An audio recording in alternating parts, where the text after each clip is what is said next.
Kamala Harris vows, "I am not done." Gavin Newsom admits he's eyeing the race. Trump won't rule out a third act, and his allies say there's already a plan. Before ballots, before rules are even settled, who actually becomes the next president of the United States?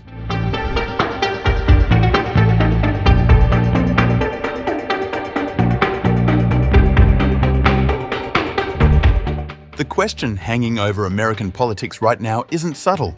Who will be the next president of the United States? And the answer, well, it's getting stranger by the day. Kamala Harris sat down with the BBC in London last week, and for the first time since her devastating loss to Donald Trump, she made something very clear. She's not done with politics. When asked directly if she might run for president again, she didn't hesitate. Possibly. I'm not done. I have lived my entire career as a life of service, and it's in my bones. This is her first real confirmation that she's thinking about another shot at the White House, despite losing to Donald Trump last November in what the administration called a landslide. Harris pushed back on that characterization, pointing out the popular vote was tight, less than 2% separating them. But the Electoral College told a different story, one that left her devastated on election night. She described repeating to herself, My God, what will happen to our country? Now she's on a book tour for 107 days, her account of that whirlwind campaign after Joe Biden dropped out. And she's using it as something else, maybe a soft launch for 2028. When the BBC's Laura Quensberg asked about polls showing her as an outsider, even trailing Dwayne "The Rock" Johnson, Harris brushed it off. If I listened to polls, I would have not run for my first office or my second office, and I certainly wouldn't be sitting here. But Harris isn't the only Democrat eyeing the Oval Office. California Governor Gavin Newsom told CBS News on October 26th that he'll consider a presidential run after the 2026 midterms.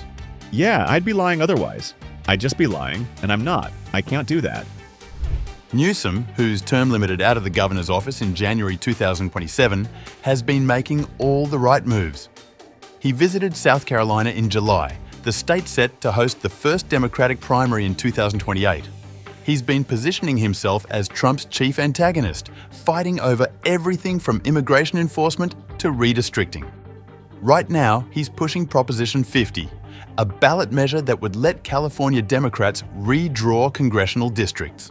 When talking to supporters last Thursday, Newsom warned about federal agents, saying, Don't think for a second we're not going to be seeing more of that through Election Day. These guys are not screwing around. The Democratic Party is still doing its soul-searching after 2024. How do you beat a populist strongman? Do you focus on attacking Trump, or do you focus on kitchen table issues, housing costs, childcare, wages? Harris told the BBC she needed more time to make that economic pitch, that she regrets not having longer.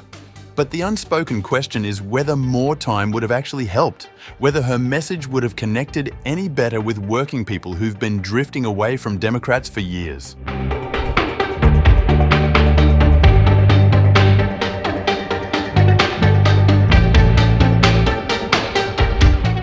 And then there's the other side of this equation. The sitting president who, constitutionally, shouldn't even be in this conversation. But Donald Trump has never been one to let the Constitution get in his way. On October 27th, aboard Air Force One flying from Malaysia to Tokyo, Trump was asked about 2028.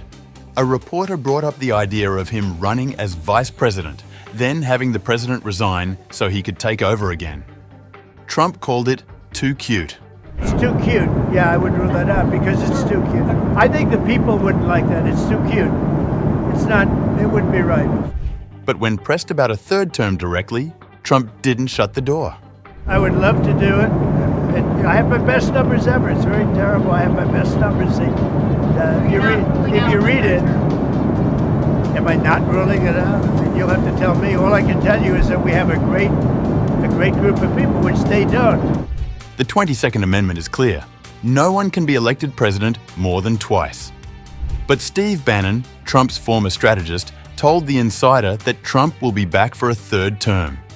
Trump will be back to complete the mission of the MAGA movement.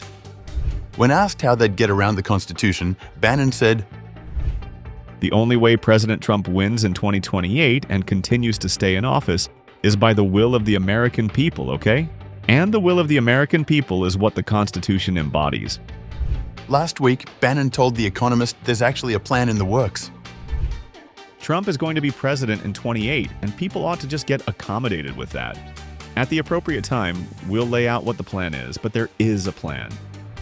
Meanwhile, Harris used her BBC interview to go after Trump directly, calling him a tyrant and saying her campaign warnings about fascism have come true.